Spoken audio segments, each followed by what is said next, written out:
হ্যালো বন্ধুরা, কেমন আছো সবাই? আশা করি সবাই ভালো আছো। আজকে আবারও হাজির হয়েছি নতুন একটি ড্রয়িং ভিডিও নিয়ে।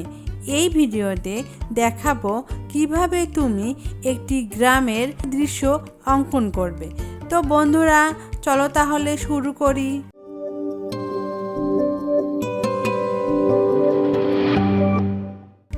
বন্ধুরা, দৃশ্যটি কিন্তু খুবই সহজ।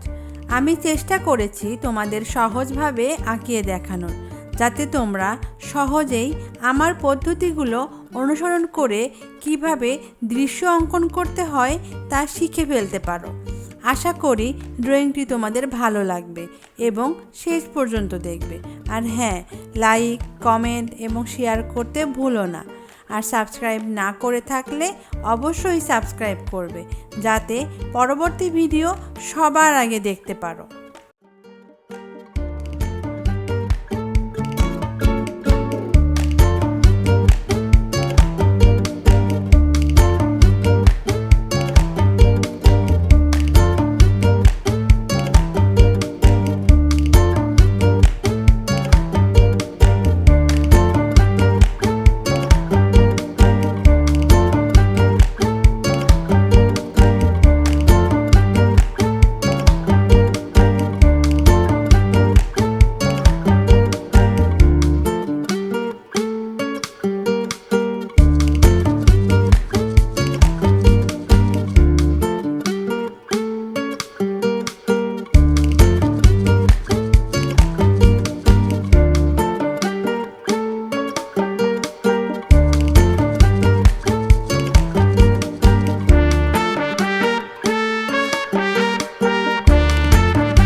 বন্ধুরা, এতক্ষণ আমার সাথে থাকার জন্য অনেক অনেক ধন্যবাদ।